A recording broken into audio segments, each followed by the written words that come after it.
저는 이 태어날 때부터 내성적인 성향을 타고난 사람입니다. 그렇기 때문에 이 성경의 인물 중에서도 참 부럽다고 생각되는 사람 중에 한 명이 바로 이 베드로입니다. 베드로를 보면은 참 확신이 있고 굉장히 담대하고 나서야 할 때 또 말해야 할 때 고백해야 할 때 참 당당하게 말했던 사람이 베드로였던 것 같습니다. 참 확신이 있던 사람이기도 했고요. 성경을 보면은 예수님께서 무리를 걸어라 이렇게 말씀하셨을 때도 배에서 뛰어내린 것이 누구였습니까? 베드로죠.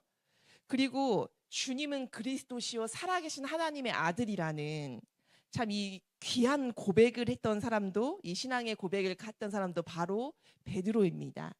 또 최후의 만찬에서 주님께서 제자들의 실족을 예고하셨을 때도 다른 제자들이 침묵했을 때 베드로는 확신을 가지고 고백을 하죠. 무엇이라고 했습니까? 모두 주를 버릴지라도 모두가 주님을 버릴지라도 나는 주님을 결코 버리지 않습니다. 베드로는 정말로 진심이었다는 거예요. 진짜 진심이었어요. 주님을 향한 사랑도 또 이 결단도 거짓이 아니에요. 진실이란 말이죠. 그런데 바로 오늘 본문의 이 밤에 그렇게 담대했던 사람이 너무나 처참하게 무너지는 거예요. 아마도 그의 인생에서 가장 어두운 밤이었지 않았을까요? 이 대제사장의 뜰에서 어린 여종의 질문 앞에서 베드로가 3번이나 나는 저 사람을 예수를 알지 못한다고 그 어린 여종의 질문에 두려워가지고 주님을 알지 못한다고 3번이나 부인을 하죠. 그렇게 확신이 있었고 담대했던 제자가 어떻게 이 하룻밤 사이에 이렇게 무력하게 주저앉을 수 있었을까? 또 오늘 여러분 본문을 보시면은 사실 오늘 본문을 이 15절부터 18절까지 읽었는데 베드로가 예수님을 3번 부인하는 과정은 사실 2번에 나눠서 써 있죠. 15절부터 18절까지도 써 있고 또 뒤에 보시면 25절부터 27절까지. 그러니까 이렇게 2번에 나뉘어서 베드로의 이 3번의 그 부인을 2번에 나누어서 이 요한은 의도적으로 지금 기록을 하고 있습니다. 왜일까요? 그 본문의 앞뒤 상황을 한번 보십시오.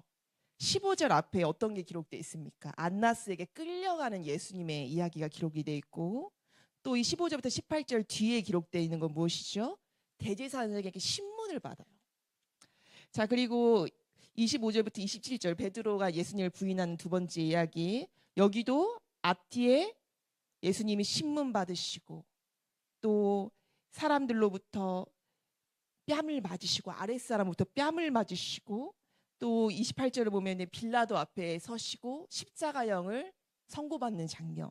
그러니까 이렇게 예수님께서 고난 받으시는 장면들 사이사이에 지금 무엇이 껴있냐면은 베드로의 그런 부인이 껴있는 거예요. 이건 무엇을 뜻하지요? 예수님께서 고난 받는 그 현장 내내 베드로가 무엇을 했다는 것이냐면은 예수님을 부인하고 있었다는 것을 보여주고 있는 것이죠. 이 구조를 통해서. 여러분, 이 베드로의 실패는 단지 2000년 전에 한 사람의 실패가 아니라는 거예요. 이것은 오늘 우리 신앙의 거울입니다. 우리도 마찬가지지 않습니까? 때때로는 베드로처럼 강한 확신에 차 있어요. 내가 주님을 위해 죽겠습니다. 이런 믿음의 확신에 차 있다는 것이죠. 그런데 결정적인 순간에 무너져 버리는 우리의 자신을 발견할 때가 있지 않습니까? 오늘 본문을 통해서 우리가 이 문제를 다루어 볼 것입니다.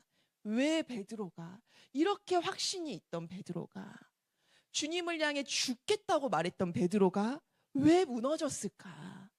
우리가 그것을 오늘 본문을 통해 나누어 보고자 합니다. 자, 첫 번째 이유는 바로 이것입니다. 베드로가 무너진 이유는 중요한 것을 지금 모르고 있어요. 중요한 것을. 베드로는 분명 예수님을 사랑해요. 진심이에요.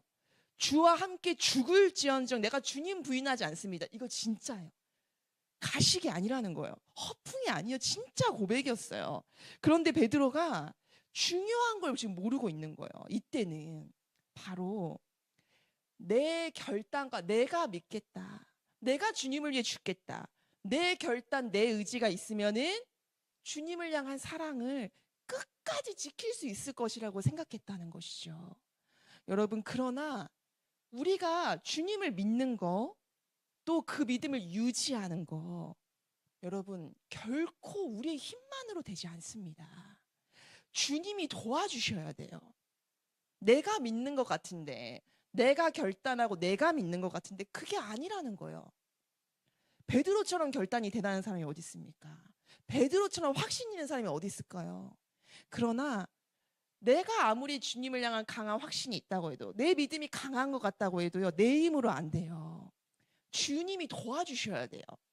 주님이 주시는 힘으로 가능하게 되는 것입니다. 그런데 베드로는 아직은 이 사실을 모르고 있던 때예요. 지금 그에게 믿음을 지키는 건 자기의 의지의 문제예요. 내가 죽을지언정 주님 따라가요. 내가 죽을지언정 주님 배신하지 않아요. 그랬기 때문에 그 겟세마네 동산에서 예수님 잡히시던 밤에 너희는 여기 머물러서 나와 함께 깨어서 기도해야 된다. 지금 너네 깨어서 기도해야 돼. 불같은 시험이 올 것이다. 불같은 시련이 올 것이니까 깨어서 기도해야 된다. 이렇게 말씀하셨을 때 이 말씀의 무게를 모르는 거예요. 지금 이 말씀의 무게를 모른 채 잠이 들어버리는 것이죠. 여러분, 헬라어로 깨어서 기도하라는 것은요, 마치 이런 거예요. 파수꾼이 성밖을 지키는 것처럼 한눈을 파면 적이 들어오는 거예요. 파수꾼이 성밖을 주시하는 것처럼 깨어서 긴장해서 기도해야 된다는 것이거든요. 그런 밤이었어요. 그 밤은. 그런데 베드로는 이때 3번이나 잠이 들어요. 예수님이 3번 깨우시잖아요. 주님이 3번을 막 깨우시면서 지금 너 기도해야 될 때다. 지금 깨어서 기도해야 돼. 주님이 3번을 깨우시잖아요. 그런데 베드로가 그렇게 하지를 못해요. 그가 기도 자체를 거부한 게 아니에요. 기도가 중요하지 않다는 것을 지금 말하는 것이 아니에요. 기도가 지금 왜 필요한지 그 중요성을 깨닫지를 못하는 것이죠. 여러분, 사랑을 지키는 것도, 믿음을 지키는 것도 결국은 주님이 주신 힘이 있어야만 가능하다는 사실을 그는 아직 깨닫지 못했다는 것이죠. 사랑이 있어요. 정말 강한 결단이 있어요. 이 사람처럼 확신 있는 사람이 없어요. 그런데 그 사랑과 그 결단을 끝까지 붙들어줄 힘의 근원이 자기 자신이 아니라는 사실을 이 베드로가 몰랐다는 것이죠. 그래서 베드로가 깨어서 기도해야 된다. 그 주의 말씀을 너의 힘으로 결단으로 지킬 수 없어. 기도해야 돼. 하나님의 힘을 구해야 돼. 이 말씀을 미처 헤아리지 못하고 잠이 들어버리고 결국 아무런 영적인 무장 없이 시험의 자리에 서고 말았던 것입니다. 그리고 그의 믿음과 결단이 그 시련 앞에서 순식간에 무너져 내리는 것을 보게 되고 정말 인생의 어두운 밤을 이 베드로가 만나게 되지요. 여러분, 정말 우리의 힘으로 되지 않습니다. 내가 주님을 향한 어떤 큰 결심이라든지 어떤 결단이나 각오보다 필요한 것은요, 주님을 의지하면서 주의 능력을 구하는 거. 내 힘으로는 안 됩니다. 주님이 도와주셔야 됩니다. 내 힘과 결단, 믿음 연약합니다. 주님이 도와주셔야 됩니다. 주님을 의지하며 그 힘을 구하는 것입니다. 그리고 그 방법으로 주님이 가르쳐주신 게 여러분 무엇이죠? 기도를 가르쳐주시는 거예요. 그 방법을 알려주시는 게 기도예요.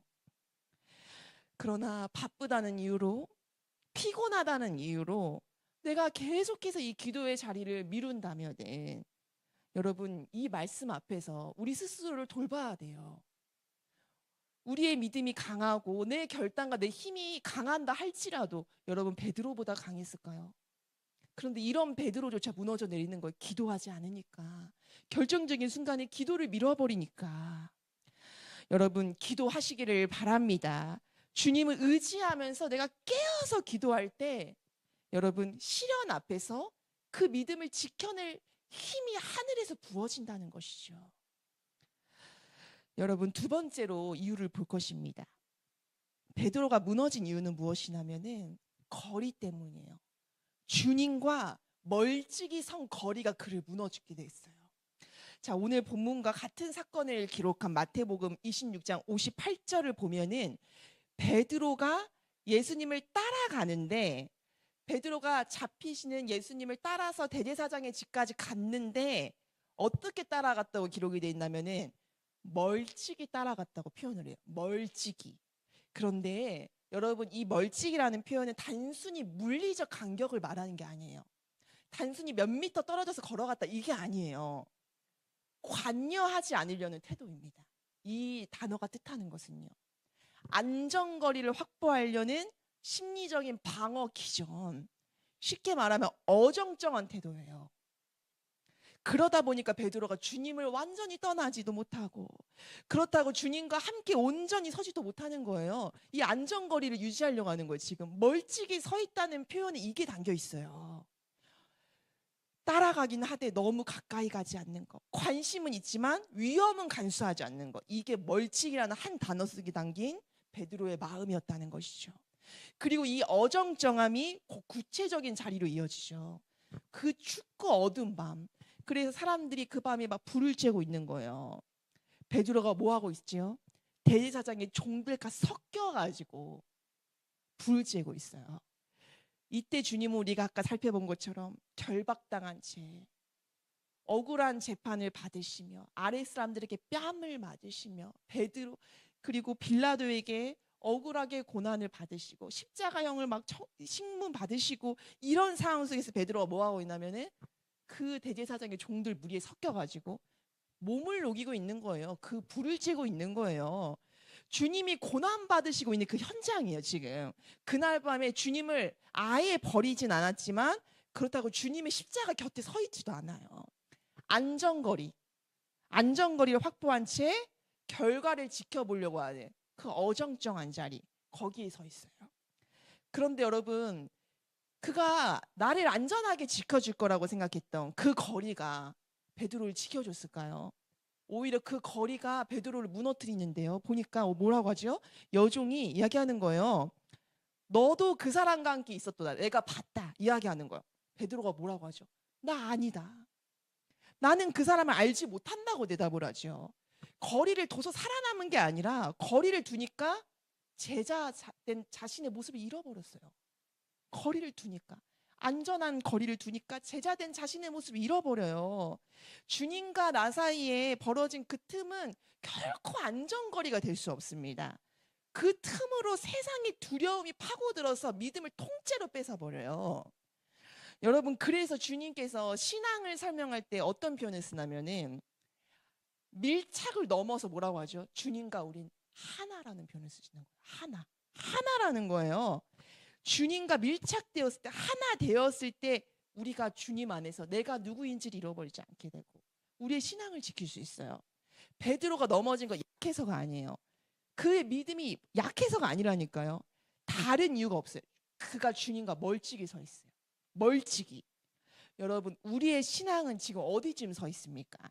내가 주님을 완전히 떠나진 않지만 그렇다고 주님과 함께 하나가 돼가지고 십자가를 함께 지지도 않는, 주님과 함께 고난받지 않으려 하는 그 어정쩡한 중간지대에, 안전지대에 여러분 머물러 있지 않으십니까? 요한계시록을 보면은 주님께서 라우디게아 교회를 향해서 이렇게 말씀하시잖아요. 요한계시록 3장 16절이죠. 네가 이같이 미지근하여 뜨겁지도 않고 차지도 아니하여 내가 내 입에서 너를 토하여 버리겠다. 이런 무서운 말씀을 하시잖아요. 주님이 원하시는 건 어정쩡한 게 아니에요. 미지근함이 아니에요. 뜨겁든지 아니면 차갑든지입니다. 분명한 태도라는 거예요.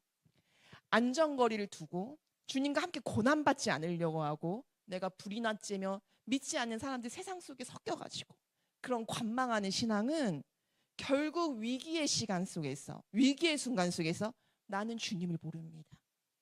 이런 고백으로 무너지게 된다는 것이죠. 그런데 여러분, 이렇게 우리가 연약한 우리죠. 그런데 참 놀라운 게 뭐냐면은 이런 베드로도 주님이 찾아오세요. 다시 회복을 시킨다는 게 참 은혜라는 것이죠.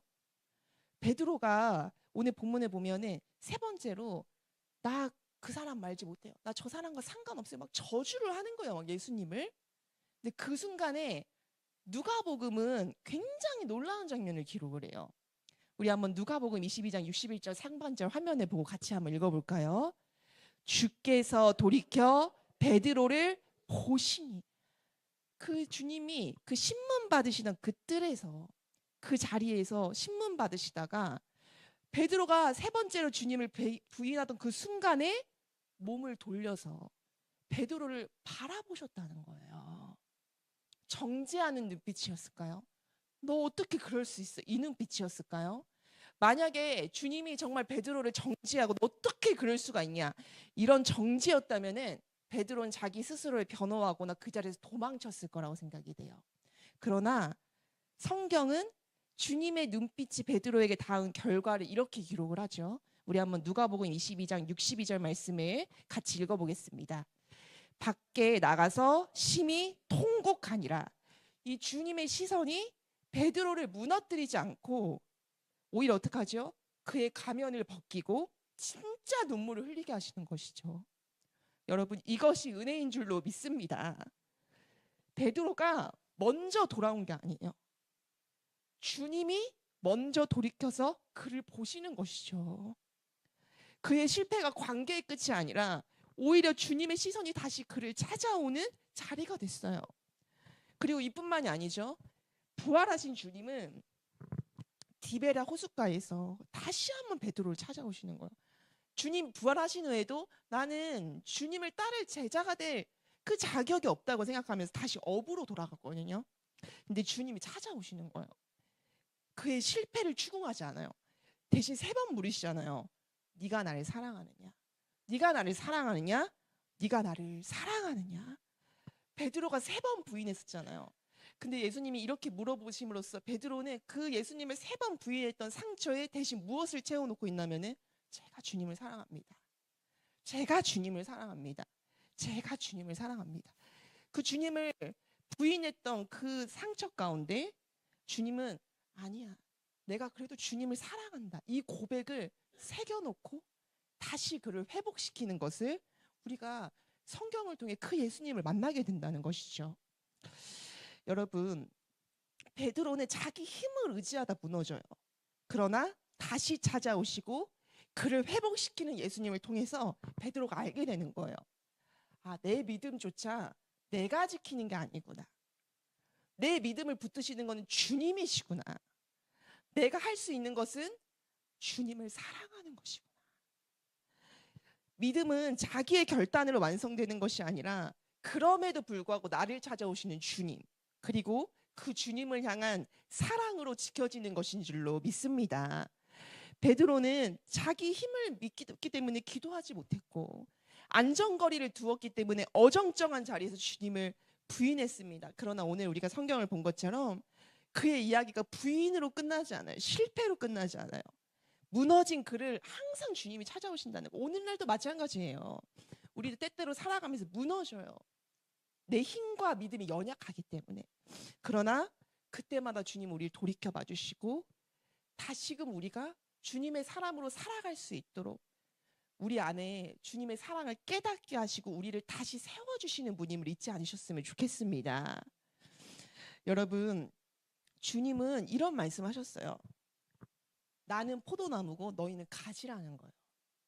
가지가 나무에 붙어 있으면은, 가지가 나무에게 붙어 있지 않으면은 스스로 아무것도 할 수가 없어요. 근데 붙어 있기만 하면은 살아요.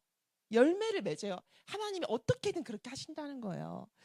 여러분, 베드로가 자기 힘으로 살려고 했을 때 무너지지만 주님께 다시 붙었을 때 회복되었듯이 여러분, 우리의 믿음도 주님께 붙어 있을 때 살아난다는 것을 잊지 않으셨으면 좋겠습니다. 지금까지 내가 내 힘으로 내 결단으로만 하려고 했던 내 신앙의 모습이 있었다라면 이 시간 베드로의 모습을 통해 돌이켜 보시고 하나님, 내 힘 약합니다. 내 믿음 약합니다. 주님이 도와주셔야 됩니다. 일생 동안 주님 나 변치 않고 제가 주님 한 분 붙들고 주님 이 땅에서 살아갈 수 있도록 하나님 나 좀 잡아주세요. 나 인생 꼭 좀 붙들어 주세요. 여러분, 이렇게 주님께 기도하며 주의 능력을 구할 줄 아는 저와 여러분들이 다 되시기를 주님의 이름으로 축복하고 소망합니다.